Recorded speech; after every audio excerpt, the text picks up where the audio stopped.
Hey! Hi. All right. Back into anime, back into first impressions of anime. Yeah.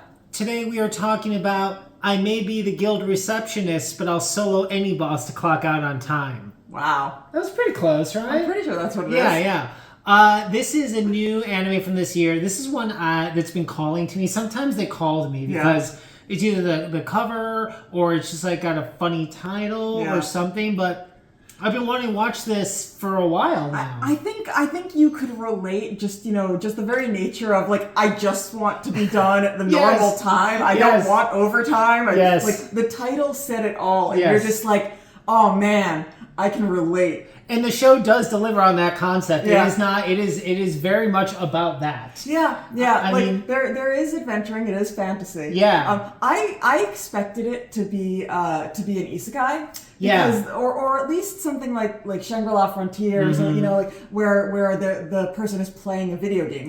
The solo any boss. Yeah. I think of it in terms of video games, but in this case, it's a world where there are adventurers, and so soloing a boss is just what they do. It's not in a game. Yeah, no, I thought it might be an isekai too, but it's not. Basically, this is just like a pure fantasy type show. It takes place in this world where there's a guild basically of hunters going out to take down different bosses in different dungeons. Yeah. And our main character, Lena, she is a guild receptionist. And what she does all the paperwork. Yes. Yeah. So the thing is that like. This is what she wants to do. She wants to be a guild. She wants a peaceful life. Yes. She has her nice house that she bought because she has the steady job of a guild receptionist. With a 30-year mortgage, which I think is the first time in any fantasy anime that somebody said the words 30-year mortgage. Honestly, one of the best things about this, is we talked about with Kaiju number 8. That our main character, he's in his 30s, and it's that's sort of he's an adult kind of thing. Yeah. And so he's an adult with adult responsibilities. Yeah. In this, I don't even know how old she is. She might be like 22. Yeah. But she's an adult with adult responsibilities, and that's her focus. Her focus is, no, like, I will do my job. I will be the best at being my receptionist so that I can get out on time, so that I can pay my mortgage, so that I can live this normal, peaceful life. All I want to do is get out so I can take a bubble bath and have some sweets. Totally, yeah, no. But of course, because it's an anime and it's funny, she also has this double life as this sort of fabled, almost Batman-esque adventurer known as the Executioner. Yeah. And she's known as the Executioner because nobody knows who she is. She has this giant hammer. Yeah. And she's always got like a cloak on. Yeah. Covers her face with a hood. So, because if anyone found out, because she's got a fake ID to be an adventurer, so if anyone found out, she might lose her job as a receptionist. Because you can't have that. You can't moonlight as a receptionist. What's funny about this show is, the main antagonist is overtime. Yeah, overtime work, totally. Is paperwork and overtime specifically. So in the first episode, there is the strongest team out there, the Silver Swords.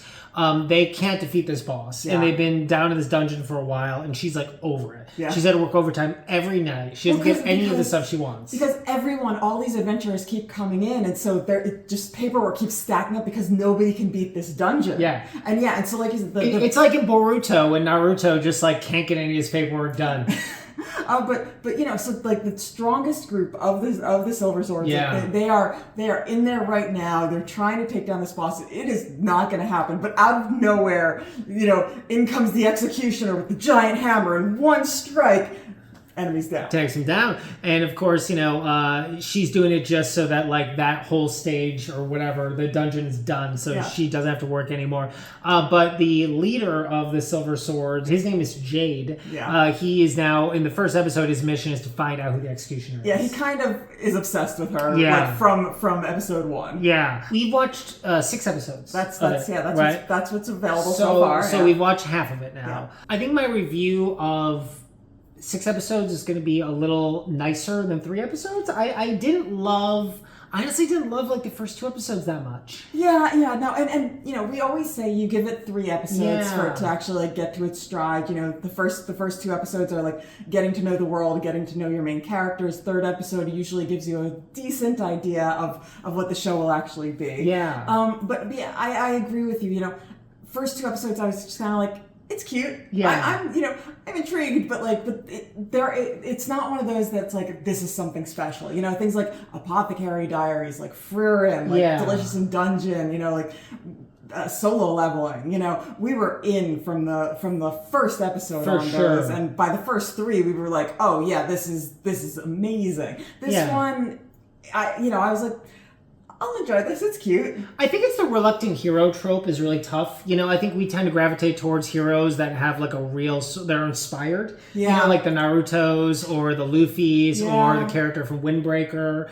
I think, Frieren, the only reason Frieren you sort of get away with it is that like, everyone else is sort of inspired around her, and she's sort of funny in that way, and obviously his character is inspired to just get out on time and eat desserts and take bubble baths, but you kind of hope that this whole Spider-Man with great power comes great responsibility thing kicks in. Yeah. But I will say, I think the 3rd or 4th episode is when she battles this like crazy powerful like dark god that essentially has Gilgamesh's powers from Fate Zero. Then I was like, okay, now I sort of felt like a little like Full Metal Alchemist, a little like Tsukimichi a little bit. I was like, okay, like this now it's getting kind of cool. Well, and we also are getting little hints of her backstory. We learn a little bit about kind of why she sort of has the adventurer skills she does, even though yes, she has this sort of magical power, but there was a time where she thought she'd be an adventurer. And why we find out why she's a receptionist, why that's such an important thing to her. And all that stuff is, I think, interesting. It's interesting, but it takes a while to get to that. And I think the sort of